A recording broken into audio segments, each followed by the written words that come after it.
여러분 반갑습니다. 반도체 아빠 천마쌤입니다.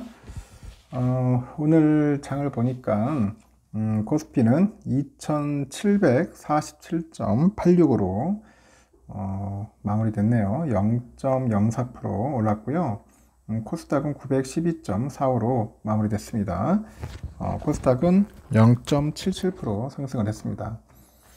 삼성은 오늘 400원이나 빠졌네요. 보니까 400원 빠졌고, 오선주는 보합으로 끝났습니다. 좀 아쉽긴 아쉽죠. 코스피를 보니까 외국인들이 한 2680억 정도 매수를 했고, 기관 애들이 247억 정도 매수를 했죠. 개미들이 3149억을 이제 매도를 한 거예요. 개인들 매도를 했고요. 차익 실현은 좀 하긴 했는가 모르겠습니다. 오늘 개미를 많이 팔아가지고 정신이 없었습니다. 하이닉스는 1.3% 올랐고, LG엔솔이 0.1%, 네이버가 3.68% 올랐네요. 카카오 0.1% 오르고, 보니까 삼바가 1.8, 현대차 2.3, 기아가 1.36, 셀트리온이 1.6, 포스코홀딩스 0.9, SDI 3.6, LG화학 1.9, 삼성물산 0.5, KB금융 1.58% 빠졌습니다. 좀 빠진 종목들이 많아요. 생각외로.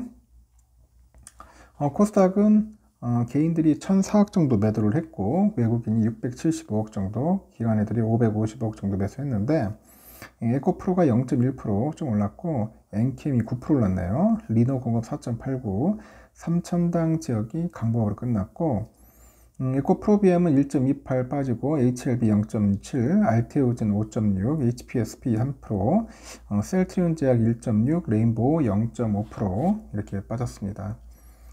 좀 아쉽네요. 보니까 좀 많이 올랐으면 좋았을 텐데 하는데, 생각하는 것만큼 오르기커녕 다시 또 빠졌잖아요. 제가 항상 그랬지 않습니까? 빠질 수 있다. 개미들이 엄청나게 팔아, 지금 보니까. 엄청나게 팔아가지고, 주가가 하방으로 좀 많이 쏠리는 그런 모습을 보여주고 있다는 겁니다.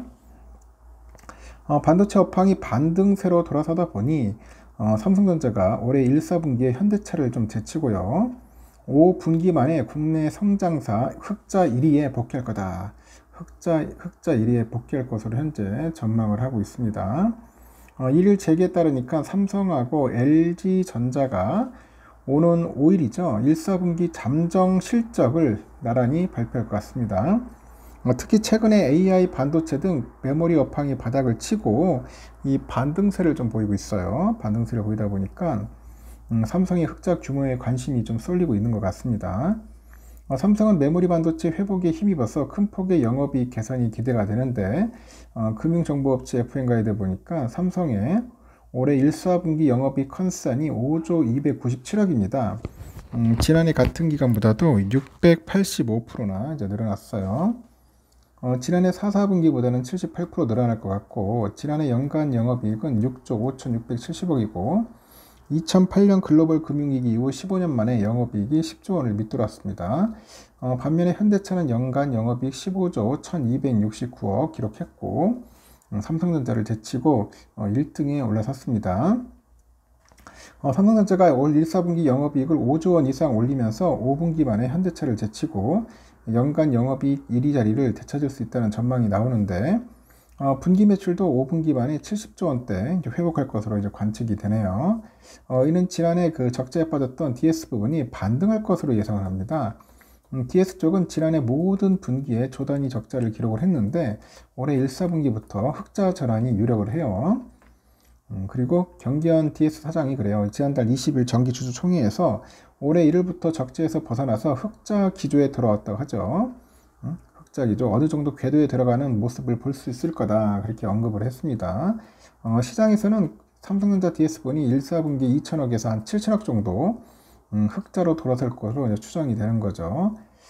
지난해 매출을 보니까 지난해 연매출 최대치를 달성했던 LG전자도 올해는 1, 4분기 성장의 흐름을 이어갈 거라고 봅니다. FN가이드 보니까 LG전자 1, 4분기 매출의 컨센이 21조 2,500억, 지난해 동기 보니까 20조 4,149억이니까 한 4.1% 증가한 수치네요. 다만 영업이익은 다소 줄어들 것으로 전망이 되고, 1, 4분기 영업이익 컨센은 1조 2,873억으로 지난해 같은 기간보다 14% 감소할 것으로 보이고, 신제품 출시 등으로 경쟁이 심화되면서 H&A 사업본부하고 TV를 담당하는 HE 사업본부의 마케팅 비용이 증가한 영향으로 풀이가 된다고 합니다. 이렇듯 보니까 5조 원대 영업이익을 기대를 하는데 오늘 주가는 좀 아쉽지만 좀 빠졌기 때문에 다른 분들이 상당히 좀 멘탈이 흔들흔들하지 않았을까 하는 생각이 들어요. 좀 빠질 수도 있고 오를 수도 있어요. 여러분 너무 거기에 대해서 너무 그러니까 일희일비 안 했으면 좋겠습니다. 일일비 안 했으면 좋겠고 요즘 보니까 그 중국의 부동산도 좀 바닥을 쳤다고 하고 난리는 것 같아요. 외국인 증시가 이제 복귀가 된다. 외국인이 이제 중국 증시에 복귀를 하고 있다고 합니다. 이 부동산 거래량이 늘면서 내수가 살아날 조짐을 또 보이고 있다고 하네요. 국내 증권가의 대표적인 지중파인 하나의 누구야 그 김경환 씨라는 사람인데 이분이 이야기를 하는 보니까 외국인 순매수는 상하이 선전종합지수의 상승 반전을 이끌 수 있는 핵심 재료라고 하죠. 중국 본토 증시 반등에 따라서 홍콩 H지수가 상승하면은 이 지수를 기초자산으로 하는 ELS 손실액 역시 줄어들 수 있다. 그리고 거래량 증가에 따라서 부동산 가격도 2분기에 바닥을 찍을 것으로 전망이 된다고 합니다. 금융정보업체, 중국의 금융정보업체 그 둥팡 차이프에 따르니까 지난해 5월 8일부터 올 2월 5일까지 외국인이 상하이하고 선전 증시에서 모두 141억 3,600만 위안어치를 순매도했어요. 그러니까 27조 원 갖다 판 거야. 이 때문에 이제 상하이 지수가 마이너스 20%, 선전이 마이너스 거의 30% 정도 급락을 했단 말이에요. 그런데 그 이후로 지난달까지 외국인들이 두 시장에서 약 14조 한 2,200억 정도 샀어요. 그 결과 상하이가 한 12.5%, 선전이 21.9%나 반등을 했다는 거죠. 그래서 어느 정도 바닥을 쳤다. 제가 볼 땐 중국 시장이 상당히 중요해요. 중국이 좀 살아나면은 이제 삼성전자도 좋아질 것 같은데, 왜냐, 내수가 살아야지 중국도 이제 이 반도체가 많이 들어간단 말이야. 반도체 많이 파는 삼성전자 입장에서는 뭐 DRAM도 많이 팔고 낸드도 많이 팔기 때문에 상당히 어떻게 보면 호재죠, 호재. 중국이 살아야지 우리도 잘 살 수 있다. 미중 간의 갈등에 좀 영향도 있겠지만은 뭐 이랬든 저랬든 간에 중국 시장이 좀 살아나야 합니다.